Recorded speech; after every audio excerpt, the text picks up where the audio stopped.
매일 아침을 뉴스로 깨웁니다. 신율의 출발 새아침. 어제 김영란법이 드디어 통과됐습니다. 부패와 비리 청산의 첫걸음이라는 측면에서는 분명히 환영할 만한 일이라고 할 수 있지만 문제는 이 법에도 정치권의 꼼수가 여전히 숨어있다는 데 있습니다. 정치권의 첫 번째 꼼수라고 할 수 있는 것은 시행 시기입니다. 김영란법은 내년 9월부터 시행되게 되는데요. 이는 이 법이 위헌 요소와 모순이 많은 법이기 때문에 총선 이후로 미루어서 총선 때 이 법의 문제점이 쟁점화되는 것을 막음과 동시에 일단 19대 국회에서는 면피하고 보자는 그런 의미로 받아들일 가능성이 높습니다. 정치권의 두 번째 꼼수는 정치인들의 후원회와 출판 기념회가 이 법의 저촉을 받지 않는다는 점입니다. 기자가 정치인들과 3만 원 이상의 식사를 하면 걸리지만 정치인들은 대가성이 의심되는 후원금이나 출판 기념회 착값을 받아도 문제가 안 된다는 거죠. 가뜩이나 공공성이라는 측면에서 언론인과 사립학교 교원들까지 범위에 포함시켰지만 시민단체, 변호사와 같은 집단이 빠져있다는데 비판의 목소리가 높아지고 있는데 이런 꼼수까지 나타나고 있어서 이 법을 둘러싼 논란은 총선 때까지 이어질 전망입니다. 부패 청산하자는데도 자신들의 입속을 따지는 정치권, 과연 이런 정치권 신뢰를 얻을 수 있겠습니까? 신율의 출발 새 아침, 오늘 순서 시작합니다.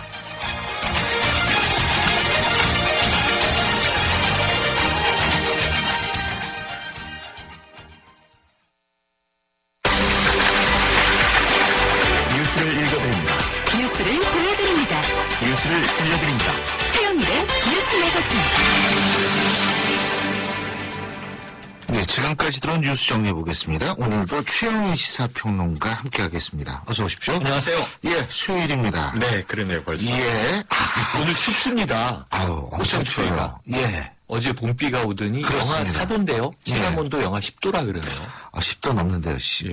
근데 바람이 엄청 불어요. 네, 얼음도 얼었더라고요. 아니, 그러고 막 자동차 속에도 바람이 술술 들어오는 것 같더라고. 맞습니다. 바람이 하도 세니까. 예. 자, 오늘 카피는 어떤 겁니까? 오늘 카피는요, 마치 이제 시험을 보듯이 패스, 넘패스. 우리말로 하면 이제 합격과 불합격인데요. 예. 이 통과한 사람과 탈락한 사람을 이제 구분할 때 쓰는 거죠. 그렇군요. 네. 대충 알겠습니다. 첫 번째 뉴스는 통과된 것부터 얘기해볼까요? 뭐 오늘 오프닝 멘트 말씀 주셨습니다만 이게 논란의 김영란법. 아침에 조간신문 보니까 헤드라인이 아주 재밌습니다. 뭐 우리가 흔히 보수 매체, 진보 매체 이렇게 보니까 예. 대체로 이제 이 메이저 신문들은 위헌 소지를 알고도 통과시킨 김영란법. 맞는 이렇게 얘기죠. 문제의 소지를 이제 강조하고 예. 있고요. 또 좀 진보 성향 매체들은 어쨌든 이게 부정을 좀 척결할 수 있는 첫 발자국을 뗐다. 이렇게 좀 이제 긍정적인 의미의 의미부여를 하고 근데 있습니다. 저는 사실은 그런 긍정적인 의미 분야에 대해서 좀 이견을 제출하는 게 네. 이게 정치권이 사실 부패의 가장 그 문제점으로 핵심으로 등장하는 분야가 정치권 아니에요. 맞습니다. 근데 제가 앞서도 말씀드렸지만 후원금 같은 게 다 빠져 있어요. 다 빠져 있고요. 네? 예외 조항을 보니까 저는 가관이라고 생각한 게 네. 선출직 공직자, 예. 정당, 예. 시민단체 등에서 공익적인 목적으로 어떤 행동을 했을 경우에 예외 조항이 들어있고요. 그리고 또 이제 식대 뭐 3만 원, 선물 3만 원 이렇게 돼 있지 않습니까? 네. 또 여기서 원활한 업무 수행을 위한 일이나 사교를 위한 일은 예외 조항, 예외를 인정할 수 있다. 맞아요. 이렇게 돼 그건 있어서 있습니다. 그럼 이 적용할 때 이 예외 규정 때문에 도대체 사교와 사교가 아닌 것. 세상에 네. 그런 모호한 법이 어디 있습니까? 글쎄 말입니다. 네? 참 이게 그래서 이게 네. 제대로 어떤 이제 칼의 역할을 할 수 있을지도 좀 고민은 되는데요. 그럼요. 세부 사항을 보면 어쨌든 이게 또 꼼수가 말씀하신 대로 1년 6개월의 유예 기간인데 맞습니다. 총선 다 지나서 내년 3월에 이 법을 어쨌든 국회가 승인을 하면 예. 9월부터 이제 시행이 되는 거거든요. 그렇죠. 좀 한 1년 내내 시끌시끌할 것 같다 이런 생각이 드는데 재밌는 건 이겁니다. 재석 의원 247명 중에서 226명이 찬성을 하고 4명만 반대, 기권 17명 압도적으로 통과가 된 거죠. 지난번에 그 이완구 총리에 대한 표결을 생각을 해보면 아주 박빙이었는데 이 김영란법에 대해서는 여야 정치권 모두가 여론 눈치 보기를 했고 결국은 뭐 다 찬성을 했는데요. 재밌는 게 이런 겁니다. 일개로 김무성 새누리당 대표는 뭐라고 얘기를 했냐면요. 청년사회 건설을 위한 기본 취지에 찬성했기 때문에 찬성표를 던졌지만 어쩐지 좀 궁색하다. 스스로 이렇게 얘기를 했어요. 법에 미비성이 있는 걸 알고도 찬성하려고 하니까 양심에 좀. 맞는 얘기죠. 네, 이런 이야기를 했습니다. 그럼에도 불구하고 찬성할 수밖에 없었던 이 정치권의 이 속내, 이 1년 6개월로 어떻게 될 것인가 지켜봐야 될 것 같습니다. 근데 이게 지켜보는 것도 중요하지만 사회에 큰 혼란이 오는 건데 그렇죠. 정치권은 자기네들은 빠지고 예? 과연 이 부분에 있어서는 그러니까 이게 부패청산이라는 게요. 네. 사실은 저는 그것도 있어요. 이게 부패가 사회적 현상으로 우리가 네포티즘이라고 그래가지고 유교 문화권이 강한 데는 이 가족주의에 입각한 부패가 많거든요. 근데 이게 배우자에 한정한다라는 것도 사실은 좀 문제는 있어요. 그러니까 이 법이라는 게 부패도 제대로 가족의 못하고 범위도 논란만 키우고 이제 위헌 제소가 들어갈 거라고요. 근데 어쨌든 이제 신 교수님 사립학교 교수시고 언론계에 계신데 우리는 저 밥 사주지 마세요. 우리는 밥 네. 같이 먹으면 안 되죠. 그렇죠. 우리는 왜 밥을 먹어? 큰일 날 소리 하시네. 맞습니다. 근데 이제 밥과 선물 안 안 됩니다. 됩니다. 자, 패스하지 못한 것도 있죠? 넌패스가 이것도 있죠. 잘 모르겠어요. 넌패스 이게 뭐 한데요. 바로 모든 어린이집에 CCTV를 달자. 영유아보호법입니다. 어제 사실은 이게 법사위에서 진통이 있었어요. 하지만 가까스로 법사위를 통과했는데 예. 그 내용은 네트워크 카메라였습니다. 예. CCTV를 달고 최소 60일 이상 영상 기록을 보관해야 되는데 아하. 문제는 실시간으로 학부모들이 스마트폰이나 인터넷으로 우리 아이가 지금 이제 놀고 있는 어린이집을 비춰볼 수 있게 하는 이 대목이 들어 있었는데 예. 이 부분은 내부 저항이 좀 있었습니다.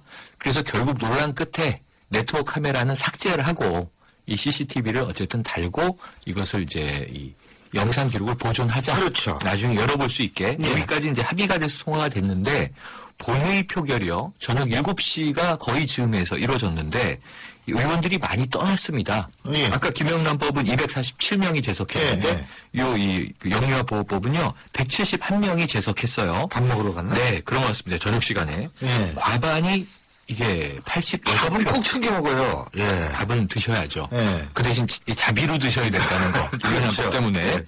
근데 과반이 86표인데 찬성이 83표가 나와서 3표 모자랐고요. 반대가 많았습니다. 42명, 기권이 46명. 그래서 굉장히 이제 반대 기권이 많았고요. 이 대목에 대해서 이제 여당 지도부는 꼭 처리해야 하는 법인데 찬성 토론을 하지 않은 것이 부주의였던 것 같다. 이렇게 얘기를 했지만 사실은 아동학대 근절 특위에 이제 포함되어 있는 의원은 무슨 얘기를 했냐면요. 교사들의 인권 침해 문제, 또 지역구 의원들의 이익단체 눈치 보기. 이러니까 김영란법 필요해. 그렇죠. 이러니까. 이런 걸 막아야 돼요. 이런 걸. 또 이 CCTV 법안이 결국은 이제 본질적인 문제는 아니고 졸속이고 파퓰리즘에 근거한 것이다. 이런 비판 등이 있었기 때문에 예. 반대와 기권이 많았던 게 아니겠는가. 이렇게 문제점을 또 이제 지적을 했습니다. 어쨌든 이것은 지금 여당에서는 4월 국회에서 반드시 재처리하겠다. 이런 이야기가 나와서 이번 그 2월 임시국회 말미에 결국은 넌패스한 법안으로 보도가 되게 생겼습니다. 이게 CCTV도 물론 있잖아요. 인권 침해적 요소가 있고 이렇다고는 얘기를 하지만 문제는 뭐냐면 자기의 의사 표현을 제대로 하지 못하는 어린 아이들의 인권을 그렇죠. 지켜줄 수 있는 방법이 없기 때문에 일단 이걸 달자는 얘기인데 그렇죠. 이게 통과가 안 되는 거는 그러면은 어른들의 인권만 인권이고 어린 아이들의 인권은 인권이 아니냐라는 반론이 나올 수 있는 거 그러니까 아닙니까? 예측컨대 예? 그 아동학대 사례가 나왔을 때 뭐 풀스윙 보육교사 그렇죠. 얼마나 난리였습니까? 예, 예. 근데 문제는 이런 건이 앞으로 또 뉴스에서 터져 나오면 정치권은 할 말이 없는 거죠. 그렇죠. 어떻게 하겠다는 거냐? 물론 이게 중장기적인 대책은 보육교사의 또 처우도 향상시켜가면서 이 질 좋은 교육을 만들기 위한 노력을 함께 해야 되지만 우선 당장 아동학대 사각지대에서 이런 거라도 해서 좀 막아보자, 예방해보자 그런 건데 이것마저 이제 무산됐으니까 앞으로 대책이 없다. 지금 이 얘기밖에 정치권이 할 말은 없을 것 같습니다. 국회의원이 하루 물론이죠. 종일 자기 지역구에 있는 어린이집 돌아가면서 감시를 해야죠, 뭐 그러면. 이게 밥 먹는다는 핑계로 슬쩍 이제 이 책임을 면하기 위해서 많은 의원분들이 본회의장을 떠난 것 아닌가 좀 이제 찜찜합니다. 예, 아주 대한민국 국회가 자랑스럽네요. 네. 자, 다른 패스, 소식은 어떤 게 있습니까? 넌패스도 있었지만요. 네. 아예 본회의에 올라가지도 못한 법안이 있는데요. 일명 담배값 경고 그림 법안. 그러니까 담배값 이 표면적에 50% 이상의 경고 그림과 경고 문구를 넣어야 한다. 이게 건강 증진을 위한 것이다. 이게 보건복지위에서 올라온 건데요. 문제는 이게 본회의에 올라가지 못하고 제2법안 소위로 회부되는 형태로 이게 반려가 돼 있는 상황이죠. 다시 더 깊이 논의해보자. 새누리당 김진태 의원이 소위로 넘겨서 좀 더 논의할 필요가 있다. 문제 제기했고요. 또 법사위원장 새정치민주연합의 이상민 의원도 맞장구를 쳤습니다. 특별히 빨리 처리해야 하는 상황이 아니면 심도 있는 심사를 위해서 제2소위에 회부하고자 한다. 처리가 보류된 건데요. 패스 논패스도 아니고 웨이팅 리스트에 올라간 법안 이렇게 됐는데 문제는 이런 지적이었습니다. 김진태 의원은 이 담배값 50% 면적의 경고 그림과 문구를 넣는다면 이것이 과연 그럼 이 흡연 저하나 혹은 금연을 향상시키는데 어떤 도움이 된다는 거냐? 이 실증적인 뭐 검토 결과가 없지 않느냐? 뭐 이런 이제 문제 제기를 한 거예요. 거기에 대해서는 뭐 보건복지 의원들도 뭐 이게 대안을 뾰족하게 내놓은 것 같지는 않습니다. 그거 그림이 있으면은 그 그림 안 보면서 담배 계속 피워요. 그렇죠. 담배값 그림 안 보면서 피나요? 징그러워서 못 봐요, 그거. 그 그림 있는 외국에 나가면은 동남아 쪽이 특히 그림이 많거든요. 동남아 이외의 지역은 그림 있는 거 잘 못 봤는데. 뭐 만성 흡연자들은 주머니에 손을 넣으면 한 개 피씩 이렇게 먹습니다. 예. 그리고 뉴스 또 있나요? 네, 이 재밌는 거 있습니다. 예. 통과 탈락 개념은 아니지만 이 유사한 두 개의 명단이 어제 떴는데요. 1등 새누리당의 김재원 의원. 아, 저 뭔지 알아요. 후원금이죠? 후원금 내역을 중앙선관위가 발표했습니다. 새누리당 김재원 의원이 3억 1천만 원대를 모금해서 2014년 한 해 동안 후원금 모금 이제 1순위에 올랐고요. 꼴찌는 누굴 것 같으세요? 글쎄요. 네, 새정치민주연합 광주의 이제 권은희 의원. 아, 그렇군요. 네, 1,700만 원 정도 들어왔네요. 예. 1,705만 원. 예. 그래서 이제 1위 김재원 의원의 3억 1,066만 원과 격차가 엄청나게 크죠. 상위 10위 김재원 의원에 이어서 박명재, 심상정, 김용태, 강기정, 서상기, 정가균, 이철우, 김태호, 김무성. 김무성 대표가 10위를 딱 찍었는데 예. 다 새누리당 의원이고요. 심상정 의원은 아니죠. 3등에 심상정 의원, 예. 5등에 이 강기정 의원, 이 두 분이 야당 의원이고 이 나머지 8명은 이 새누리당 의원. 꼴찌에서 10등은요. 권은희 의원이 꼴찌. 그 외에는 문대성, 박윤옥, 진영, 김세연, 김재원, 유대운, 이자스민 의원 등 이렇게 포함돼서 이 하위 10위는요. 뭐 여야 의원이 골고루 섞여 있습니다. 근데 어쨌든 이게 보니까 총액이 504억이라고 하는데 2013년에는 이게 이 381억이었거든요. 예. 많이 늘어난 추세고요. 예. 그리고 이제 이 국회의원 1인당 평균으로 보면 1억 한 6, 7천만 원대 예. 요 정도가 나왔습니다. 알겠습니다. 자, 오늘 마지막으로 어떤 노래 듣고 헤어질까요? 네, 지금 대통령 사우디아라비아 리야드로 이동해서 예. 창조경제 모델도 수출하시고요. 예. 또 스마트 원전도 수출하시고요. 예. 제2중동범을 위해서 이제 선글라스도 끼시고 예. 강남에 가는 제2의 테헤란로가 생길 수 있을 것인가. 자, 90년대 김준선이라는 비운의 천재 가수가 있었는데요. 아라비안 나이트라는 노래가 있습니다. 알겠습니다. 아라비안 나이트. 예, 이 노래 들으면서 오늘 헤어지죠. 오늘 말씀 잘 들었습니다. 네, 뵙겠습니다. 예, 지금까지 최영일 시사평론가였습니다.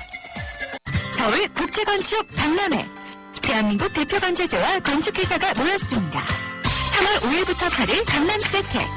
건축 한류, 리모델링, 전원주택, 친환경 건축, 풍성한 볼거리에 건축주와 바이어를 위한 특별한 관람 혜택까지. 제22회 서울 국제건축 박람회.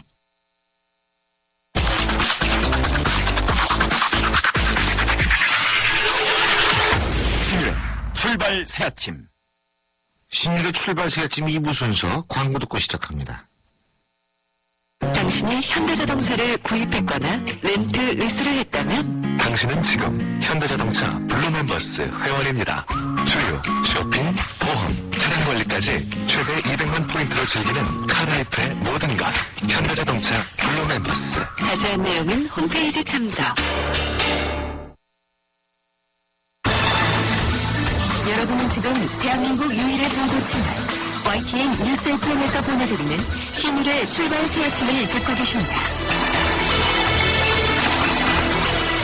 네, 김영란법 앞서도 말씀드렸지만 어제 국회 본회의가 통과했습니다만 정의학 국회의장을 비롯한 많은 정치인들이 이 법의 문제점을 인식하고는 있습니다. 그래서 이것이 과연 수정 보완될 수 있는가 하는 부분에 관심이 모아지고 있는데요. 이장민 법사위원장은 그런 얘기를 했습니다. 저는 이것이 솔직한 얘기라는 생각이 드는데 정치인들이 바쁘다 보면 이거 언제 수정 보완하겠느냐 이런 얘기를 한 적도 있습니다. 과연 어떻게 될까요? 어쨌든 지금 이 범위가 가장 중요한 부분 중에 하나죠. 어디까지 이 법을 적용하는 이 법을 적용하는데 어느 사람들까지 적용하느냐. 여기 언론인과 사립학교 교원이 포함되어 있어서 지금 논쟁인데요. 자, 이런 부분 얘기 들어보겠습니다. 한국교총 김동석 대변인 연결하겠습니다. 김 대변인님 안녕하세요. 네, 안녕하십니까? 예. 김영란법이 이제 통과가 됐어요. 네네. 그죠? 근데 이제, 물론 이제 공립학교 선생님들 같은 경우에는 공무원이지 않습니까? 그렇습니다. 그러니까 이제 그렇다고 하시지만 사립학교 선생님들도 이제 여기 포함이 되셨어요. 그죠? 네. 자, 이 사기 저하가 우려된다는 입장을 내셨습니다. 그죠? 네. 이번 김영란법 통과 직후에 이제 대한민국 50만 교육계 또 교육자 부부는 부정부패 척결 취지는 다 공감을 합니다. 또 깨끗하게 교육에만 전념하는 절대다수의 전국의 교육자는 재정 여와 크게 상관이 없다는 인식을 갖고 있는데요. 네.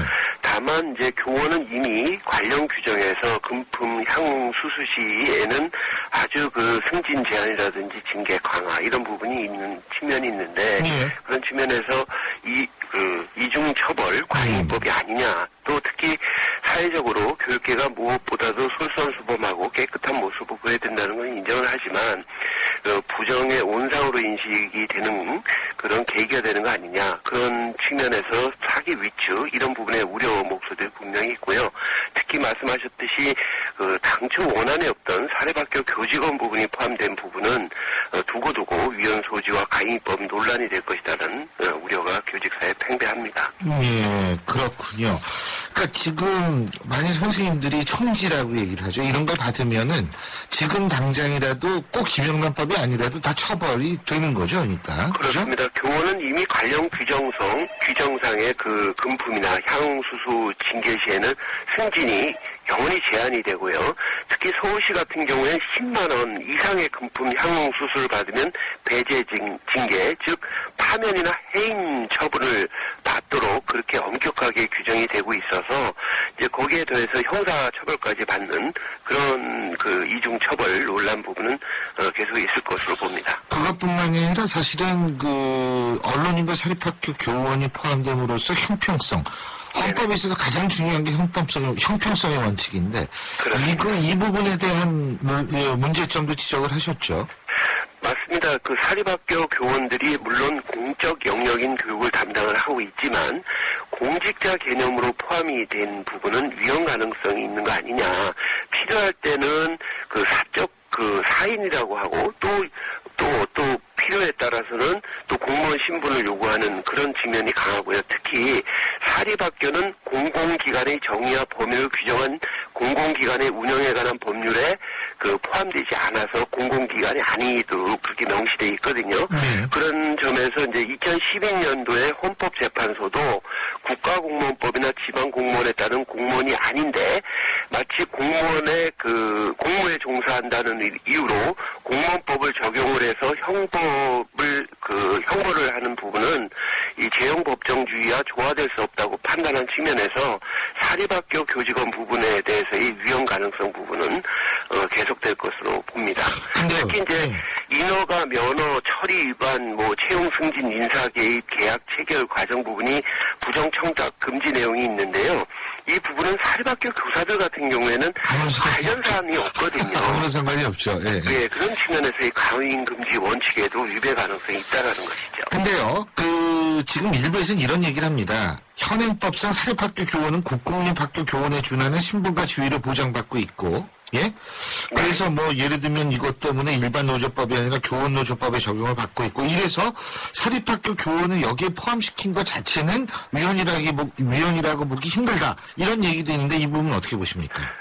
대법이나 헌법재판소에서 국공립 교사의 교원에 준하여서 사립학교 교원도 하도록 그렇게 돼 있고 판결도 나왔습니다만은 말씀드린 대로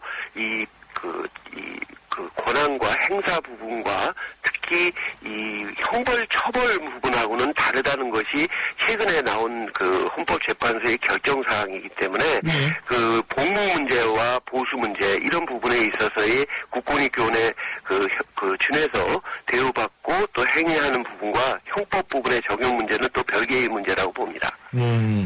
그리고 사립학교 이사장 포함이 됐잖아요. 네네. 이건 잘한 거 아닌가요? 아무래도 이제 사립학교 교직원, 교사나 직원분들도 포함이 됐는데, 네. 말씀드린 부정적당 많은 금지 내용 부분과 이 상관성 부분은 이사장 부분이 더 클 수 있기 그렇죠. 때문에, 교직원은 포함시키고 이사장은 뺀 부분은 두고두고 형평성 문제가 있기 때문에 어제 법사위에서 포함이 된 것으로 보입니다. 사실상 이사장은 놔두고 교직원은 빼야 되는 거 아닌가 이런 얘기도 많더라고요, 사실. 네, 사립학교 교직원들이 뭔 힘이 있다고. 근데요, 네. 어쨌든 이 법이 말이에요. 지금 네네. 이렇게 뭐 고친다, 수정한다, 정치권이 이런 얘기를 하는데 왜냐하면 지금 하도 기가 막힌 얘기들이 많이 나오니까 네. 부랴부랴 이제 아니면 발등에 불 끈다고 그런 얘기를 하는데 이 법이 고쳐질지는 진짜 모르겠어요. 저는 네네. 이상민 국회 법사위원장의 말씀이 굉장히 솔직하고 맞는 얘기라고 생각을 하기 때문에 왜냐하면 일단 통과시켜놓고 나 몰라라 하는 경우도 많거든요. 그렇습니다. 그런데 이 법이 시행이 되면 어떤 피해가 발생할 거라고 생각하십니까? 일단 가장 학교 현장에서 우리 선생님들 아이들 가르치는 데 집중하다 보면 법적 상식이나 내용 부분을 잘 모릅니다. 네. 그러다 보면 이 법 내용이나 또 케이스 바이 케이스 부분이 대단히 많이 있고요. 특히 이제 시행령이나 또 시행 과정 부분에서 분명히 보완이 돼야 되긴 하겠지만 어떤 사안 부분에 그것은 되고 안 되고 하는 부분, 특히 학교 현장에 한 4만 명 정도의 기간제 교사분들이 계시거든요. 네. 그분들의 법 적용 대상이나 이런 부분도 지금 명확하게 돼 있지 않기 때문에 될 수 있는 것과 되지 않는 부분에 대한 명확한 것을 학교 현장의 교사들에게 제시를 하지 않으면 거기에 따른 손해 피해자 발생 부분은 분명히 있다고 봅니다. 예. 근데요, 이 네. 법을 보면 그것만 해당되는 게 아니라 모호한 게 아니에요. 뭐 사교 이런 거 괜찮다고 사교의 범위가 뭡니까? 예? 저는 세상에 이런 법 처음 봤어요, 진짜. 이렇게 모호함이 그냥 뭐 곳곳에 스며들어가 있거든요. 예? 그러니까 법적 상식을 가지고 접근할 수 있는 부분과 또 실질적으로 행위에서 나타난 부분이 처벌 수위 부분이 상당히 높기 때문에 네. 그런 특히 선생님들 같은 경우에는 법적 상식이라든지 법안 내용 부분의 접근성이나 이해도 부분이 떨어질 수 있기 때문에 네. 그런 부작용 우려 부분이 교육계에는 더 크게 나타날 수 있다라는 것을 우려를 하는 거고요. 네. 결국 이제 민간 영역까지 확대되고 또 그러다 보면 특히 사립학교 교직원까지 또 포함이 되다 보니까 빈대 잡으려다 초과상관 태우는 불상사 낳지 않도록 올바른 시행령 제정 부분과 또 시행 과정에서의 더 세밀한 준비가 반드시 좀 필요하지 않느냐는 것이 교육계의 정서입니다. 지금 저희 청취자 여러분이 문자 보내주셨거든요. 3958님이 이런 문자를 보내주셨습니다. 저희 아버지도 고등학교 교사이시고 교육청 상도 받으신 분인데 많이 쓸쓸해하십니다. 모든 교육인을 상대로 하는 법은 유감입니다. 그러니까 이 말씀은 결국 뭐냐면 교육자들 이 집단을 일종의 잠재적인 범죄를 저지를 가능성이 높은 집단으로 취급한 것 아닌가라는 의견으로 저는 생각을 하는데 실제로 이런 부분에 대해서 선생님들이 많이 기분 나빠하시는 분들도 많을 것 같아요. 그렇습니다. 아무래도 정서적인 측면이고요. 그냥 깨끗하게 하는 대로 그렇게 아이들을 사랑하고 헌신과 열정을 하는 선생님들 부분에 큰 문제가 있겠습니까? 다만 이제 이 청취자 여러분께서 말씀하셨듯이 이 정서적으로 마치 부정의 온상이냐 비리냐 이런 부분에 대한 것도 이 제도는 사람이 만들고 운영을 합니다. 그래서 이 어떤 규제나 처벌보다는 교직사회가 스스로 청년 문화 조성을 위한 자발적인 자정운동 부분이 대단히 중요하거든요. 교총에서도 교직윤리 헌장을 제정해서 계속 노력을 하고 있는데 물론 법이라는 것은 필요하고 또 그에 따른 것을 지켜야 되긴 하지만 교직사회 스스로 깨끗한 모습을 국민 여러분께 학부모님들께 보여드리기 위해서 더 노력할 그런 다짐을 또 해봅니다. 지금 1년 6개월 남았습니다. 법이 네네. 시행되기까지는요. 그때 그 사이에 이거는 꼭 좀 포함되어야 되겠다 이런 측면 꼽으시면 어떤 거라고 보십니까? 일단은 이제 저희 교육계 내에서 포함되는 것이 사립학교 교직원 문제지 않습니까? 예. 그래서 저희들이 그 변호사 법적 자문을 좀 받았는데도 과잉 입법 문제 부분에 위헌 가능성 부분을 많은 변호사님들이 지적을 해주셨습니다. 예. 그래서 사립학교 우리 선생님들 또 사립학교 관련 기관이나 단체와 함께 그 위헌 소송 부분에 대한 법적 검토도 저희들이 진행할 예정입니다. 예. 그러니까 근데 뭐 이게 시행되기도 전에 위헌 법률 심판을 신청할 수도 없는 일이고요. 아닙니다. 저희들이 신청할 그 수 자문을 있어요? 받았는데요. 예. 이제 법 시행 이후에 헌법소원 직접적 피해가 나타나지 않더라 하더라도 예. 예상되는 경우가 그 심대하다고 할 경우에는 예. 위헌 소송 부분을 헌재에서 받아들인 사례가 있기 때문에 가능하다는 것이 법적 판단입니다. 그러니까 1년 6개월의 그 유예 기간 동안에도 이미 국회에서 통과된 김영란법에 대해서 위헌 청구를 할 수가 있다 이 얘기군요. 네, 그렇습니다. 그러면은 지금 교총의 입장에서 볼 때는 그런 부분에 대한 위헌 청구를 시행되기 전이라도 하실 생각이 있다 이 말씀이시네요. 네, 그래서 저희들이 조금 전에도 말씀드렸지만 그러한 가능성 부분 또 실질적으로 위헌 그 소송 부분에 대한 것을 법적 자문과 관련 기관 또 해당자들과 이제 논의를 하는 그런 시점이라고 봅니다. 6684님은 이런 문자 보내주셨습니다. 선생님들이 법적인 지식이 많이 부족하실 텐데 이런 상황에서 누구에게 호소해야 될까요? 모르면 당하는 게 문제입니다. 사실 이제 이런 글을 보내주셨는데 네네. 많은 선생님들은 뭐 저도 자식 키우는 입장에서 굉장히 훌륭하신 분들이 많죠. 그런데 사실 국회의원들 자신들의 뭐 예를 들면 출파 기념 이런 건 다 빠지고 예? 네. 그거 좀 문제긴 문제인데 알겠습니다. 그러니까 지금 선생님들의 어떤 그런 부분에 대해서는 또 교총의 입장에서 볼 때에도 계속 만약 어떤 선생님이 이의를 제기하거나 이런 거는 받아들여서 대신 문제 제기를 하고 싸워주셔야 되는 거 아니에요?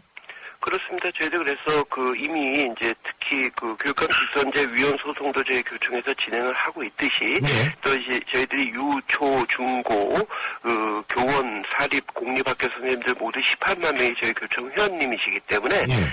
그분들에 대한 직접적인 피해가 나타나면 저희 구제나 또 헌법 소원 부분 등 다양한 법률적 대응 또 정치권 활동 부분도 전개할 예정입니다. 교총에 교수들도 있잖아요. 당연합니다. 예. 아니, 초중 고등학교 선생님까지만 말씀하셔가지고. 유초, 중고, 대학교 예, 교수님들까지, 그렇죠. 총장까지 다 포함돼서 그렇죠. 회원이십니다. 예. 그러니까 앞으로 이제 위헌 소송을 계속 이제 하시고, 그러면은 대충 언제쯤 마무리돼서 위헌 소송을 하실 생각이세요? 일단 당장 어제 법이 통과됐기 때문에요. 예. 법률적인 검토 부분, 예. 이걸 변호사님들과 또 직접적으로 청구에 임할 수 있는 해당자 분들을 하는데 좀 시일이 필요하다고 봅니다. 예, 그렇군요. 2176님은 이런 문자 보내주셨습니다. 국민들은 서로 견제하게 만들고 국회의원들은 빠져나갈 부분을 만들다니 양심은 어디 가서 찾아야 하나요? 그렇습니다. 잃어버린 양심을 찾습니다. 오늘 말씀 여기까지 듣겠습니다. 고맙습니다. 네, 감사합니다. 지금까지 한국교총의 김동석 대변인이었습니다. 경제 컬럼니스트 정철진의 경제 시선. 경제 뉴스 알아보겠습니다. 정철진 경제 컬럼니스트 연결하죠. 안녕하십니까? 안녕하십니까. 예. 김영란법, 계속 김영란법. 우리 김영란 대법관이 참 유명은 해주셨어요. 근데 이게 내수 경기는 어떤 영향을 줄 거라고 보십니까? 말들이 많죠. 오늘 신문을 이렇게 쫙 봐도 이렇게 이제 박스 하나를 활용해가지고 이렇게 되면 이제 내수 경기에 악영향을 미칠 것이다. 왜냐면 이제 쉽게 말해서 접대 문화 이런 것들이 사라지면서 그렇죠. 음식점, 골프장, 유통업체 이런 부분이 타격을 받을 것이다. 아마 이런 이제 예상들을 이제 많이들 분석을 한 것 같은데요. 예. 실제로 음식업계 쪽에서 지금 불만이 가장 많은 것 같습니다. 처벌 피하기 위해서 식사를 하지 않거나 저렴한 쪽으로 간다 이런 건데, 제가 이제 소상공인 관련 좀 이제 일들을 하고 있는데, 정작 소상공인 관련 식당 이 사장님들은 오히려 잘 됐다 이런 말씀도 실은 많이 하시네요. 왜냐면 이 접대라는 게 보통 큰 식당에서 많이 가고, 이번에 이제 거의 100만 원 아닙니까? 형사처벌되는 기준이. 네. 연간 300만 원이고. 그러니까 아예 뭐 고급 식당은 우리는 모른다. 근데 뭐 이런 뭐 5, 6천 원짜리라든가 7, 8천 원 하는 설렁탕 이런 쪽에 이제 사장님들은 뭐 이게 잘 됐다. 뭐 그래서 이게 순댓국, 소상공인인데. 순두부, 설렁탕 뭐 이런 거죠.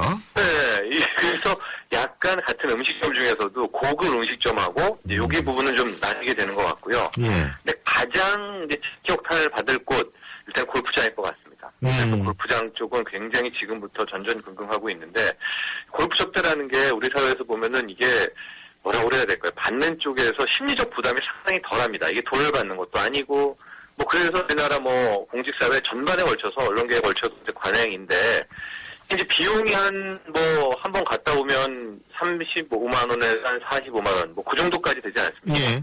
그러니까 이 김영란법은 충분히 적용이 되고 뭐 한 뚝트 사람한테 8번만 받으면은 300만 원 초과도 되고 해가지고 하여간 이 골프 쪽에서 많이 이제 좀 될 것 같아요. 여기 골프장에 가장 직격탄을 맞는 곳이 아닐까 이런 생각을 해봅니다. 근데 사실은 선생님들하고요, 우리 네. 좀 공무원분들 중에서도 이제 아주 고위급 아닌 분들은 골프 잘 못 쳐요. 그렇습니다. 돈도 없고 하기 때문에. 그러니까 글쎄요. 그러니까 이게 김영란법이 다시 도마에 오르는 건데. 근데 네. 그 선물업체 유통업계도 영향이 있다. 참, 이 재밌는 분석이 많네요. 네, 맞아요. 왜냐면 이제 어쨌든 1년 6개월이니까 한 예, 내년 예. 9월부터 시행이 되지 않습니까? 예. 그래서 그 사이에 올 추석, 뭐 내년 설, 뭐 추석, 뭐 설병에 3번은 남아있다. 네티즌 뭐 이렇게 하는데 아마도 이렇게 되면 이제 뭐 상품권 선불 판매가 감소할 수밖에 없습니다. 왜냐면 이 김영란법이 100% 시행이 되면 시행 과정에서 어떻게 될지 모르겠지만 수많은 제보와 막 민원과 이런 것들이 분명히 있거든요. 이게 그렇죠. 법이 있으면은. 예. 그러면 이제 어느 공직자 집 앞에서 계속 선물 들어가는 거 보고 있고 직무 연관성이라는 게 뭐 이게 뭐 다르다고 할 수 있지만은 거의 증명해서 오히려 그렇죠. 예, 모호하죠. 적용 예. 네 적용되는 쪽으로 많이 해석할 수가 있는 거 아니에요? 예, 예. 그렇게 되면 단순히 선물 수요, 상품권 수요는 뭐 급감할 수밖에 없어서 백화점들도 이제 내년 9월 이후 우리는 어떡하지 이런 고민을 아마 하고 있지 않을까. 그러나 또 이게 대한민국 사회가 가야 할 길이라면 일단은 첫 발을 또 내딛는 것도 큰 의미가 물론 있다. 그건 중요하죠. 그 네. 부정부패를 없앤다는 건 중요한데, 이 부정부패가 가장 많이 일어나는 분야가 어딜까? 이런 생각을 했을 때, 과연 김영란법이라는 게 그 분야를 다 그렇게, 컨트롤할 수 있다라고 볼 수 있느냐? 이런 것도 한번 생각을 해봐야 될 것 같아요. 예. 너무 넓혀놔서 변죽을 울리는 그런 성격도 좀 있다는 뭐 지적도 있습니다. 그렇죠. 네. 자, 오래간만에 증시 얘기 좀 해볼까요? 예, 네. 코스닥. 예? 코스닥 시장이 정말 광풍이에요. 닭 시장이. 코스닥. 예. 코스피도 어제 실은 이제 5개월 만에 2,000선을 넘었는데 네. 요즘은 이제 코스닥이 그 코스닥이 어제는 0.62% 오른 625.64. 625를 이제 뚫은 게 상방 돌파한 게 종가 기준으로요. 네. 8년 6월 이후 처음이어서 이제 세계 금융 이후 충격 거의 다 회복했다라는 거고 최근 한 2개월 반, 그러니까 작년 12월 중순부터 어제까지 오른 지수가 한 19% 됩니다. 그러니까 아유.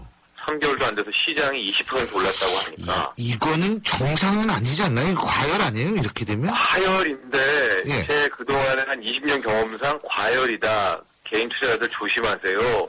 이제부터 안 됩니다 하는 순간 거기서부터 또 5%가 더 가더라고요. 그래서 제가 드리고 싶은 조언은 뭐 지금 이제 들어가시기는 힘들지만 안에 있는 분들은 조금 더 시장을 보시고 빠져나와 차익 실현하셔도 늦지 않다라는 건데 예. 실은 코스닥뿐만이 아니라 나스닥도 미국의 나스닥도 이 거의 2000년 교수님 기억하시죠? 나스닥 버블이라고 그래가지고 맞습니다. IPO를. 맞습니다. 그때 예, 예. 지수까지 왔어요. 그때가 나스닥이 5,100인데 오늘 새벽은 좀 하락했지만 나스닥이 그제 5,000선까지 또 갔거든요. 예. 그러니까 이게 나스닥, 코스닥 아마도 이런 종목들이 세계 경기를 안 타는 이 기업들이 많아서 가령 뭐 게임이라든가 헬스케어라든가 인터넷 이런 종목들이 많기 때문에 나홀로 가는 거죠.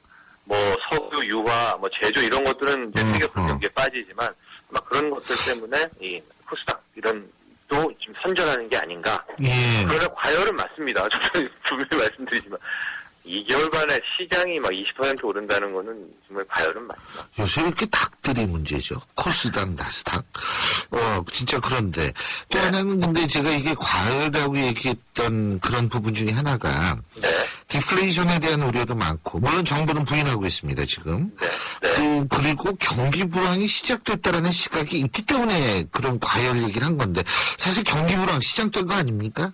그렇죠. 통계청이 어저께 이제 2월 소비자 물가 동향, 네. 2월의 인플레이션, 소비자 물가 지수가 0.5%였습니다. 이게 0.5%가 최저 아닌가? 저도 생각을 해봤는데 1999년 7월에 0.3%가 있었더라고요. 예. 1999년이라고 하면 외환위기 끝나고 정말 한국 경제가 침체돼 있었을 때 예. 0.3%였는데 15년 7개월 만에 낮은 수치였는데 이것도 실은 역사상 엄청난 기록을 할 뻔했습니다. 왜냐하면 담배값 인상 있지 않았습니까? 그렇죠. 이거 빼면 마이너스 0.1%. 소비자 물가가 우리나라 역사상 처음 아닙니까? 마이너스는? 네, 마이너스. 그죠? 인플레 마이너스가 없었거든요. 이야. 그럴 뻔했었습니다. 담배값 예. 인상이 없었으면. 참 게다가 이제 담배값이 3개월 올라가지고. 연속 예. 뭐 0%대 그래서 분명히 디플레가 시작됐다라는 게 뭐 얘기하시는 분들도 계십니다. 근데 이런 거 정부가 잘 알고 있을 거 아닙니까? 그죠? 정부 근데 딴 얘기하고 있죠. 근데 정부는 디플레이션은 절대 아니다. 왜냐면 보면 알겠지만 지금 석유 국제 유가가 한 6개월 내 폭락하면서 관련 이제 제품들의 가격이 많이 빠졌거든요. 그러니까 석유만 드러내면은 무슨 디플레이션이냐, 디플레 걱정하지 말아라 하는 건데 어제도 얘기했었지만 지금 물가 지표 외에 다른 지표 다 안 좋습니다. 뭐 고용, 취업자 증가폭 안 좋고요. 소비는 완전히 지금 말라붙었고 광공업 생산, 설비 투자 다 안 좋아서 저도 이제는 뭐 지금 정책적 경기 판단을 해야 되지 않나. 그러니까 지금 무슨 얘기냐면 뭐 앞으로 부작용도 있고 역효과도 있긴 하지만 한 번 정도 더 경기 부양을 할까 말까를 이제는 이 최경환 부총리를 통해서 책임을 지고 한번 밀어붙여야 되지 않나. 그러니까 이게 무슨 얘기냐면요. 꼭 경기 부양을 하라는 게 아니라 경기 부양을 하든지 아니면 미국 금리 인상을 하니까 오히려 이제 금리도 우리도 돌려놓고 이제 파고를 대비하는 보호적인 자세를 취하든지 이 양쪽 중에 하나를 택하라는 얘기거든요. 금리를 돌려놓는다는 게 무슨 말씀이세요? 그러니까 금리 인하도 하지 말고, 올리라는 게 아니라 금리 인하도 하지 말고, 예. 이제 경기 부양 이런 얘기 하지 말고, 오히려 이제는. 방어적 자세를 취해라. 이거. 네, 이제 쓰나미가 오니까. 더 나빠지지 않게끔. 네. 그러니까 그런 걸 하든지 아니면 한 번 더 마지막 기회니까 금리도 인하하고 막 추경도 쓰고 막 이래서 한 번 더 부양을 하든지 이 판단을 내려야 될 때가 아닌가. 이것도 그냥 이쪽으로 갔다 저쪽으로 갔다 이러면서 시간 끌기만 하면 정말 그 피해는 국민들이 지니까 이제는 정책적 판단의 영역에 들어섰다. 이런 말씀 드리고 싶습니다. 알겠습니다. 오늘 말씀 여기까지 듣죠. 고맙습니다. 네, 감사합니다. 지금까지 정철진 경제 컬럼니스트였습니다. 서울은 부담되고 어디가 좋을까? 부천 옥길지구 제이드 카운티 한번 가봐요. 옥길지구 제이드 카운티? 초중고의 근린공원을 걸어서 누리고 서울이 가까워 출퇴근 걱정 없어요. 부천 옥길지구 제이드 카운티 기대해도 좋겠죠? 4월 오픈 예정 1800-7029 한신공영 제일건설. 예, 저희가 오늘 김영란법에 대해서 계속 얘기를 하고 있습니다만, 우리 사회가 많은 부분에서 변화를 할 수밖에 없습니다. 일단은 수능을 보는 학생 수들이 줄기 때문에요. 선생님들 자체도, 상당히 많은 변화를 겪을 수밖에 없고, 또 대학교들도 많은 변화를 겪을 수밖에 없습니다. 지금 학생 수가 2020년 정도까지 지금 대비해서 상당수 한 60% 정도 수준으로 떨어지게 됩니다. 이런 큰 변화를 앞두고 있는 상황에서 우리 사회를 변화시켜야 된다는 것은 너무나 당연하겠죠. 그래서 우리 사회 변화시키는 그 일환으로서 김영란법이라는 것이 사회적 화두가 되긴 됐습니다만, 이거를 좀 더 잘 만들었더라면 어땠을까라는 안타까움, 이런 것들이 굉장히 아마 좀 많은 분들이 그런 부분을 느끼실 것 같습니다. 4905님, 교육계 적용 타당하다고 저는 생각합니다. 예, 교육계 적용도 타당하고 다른 분야들도 사실은 좀 맑게 만들어야겠죠. 그런데 이제 거기에서의 형평성 문제가 제기된다는 건데요. 어쨌든 이런 부분, 그리고 대학교가 앞으로 어떻게 변화해야 되는지, 그 변화의 첫 시동을 건 중앙대학교, 과연 어떻게 바라봐야 되는지 오늘 3부에서 알아보겠습니다. 자, 신율의 출발새 아침 2부 순서는 여기서 줄이고요. 잠시 뒤 8시 10분 3부에서 다시 뵙겠습니다.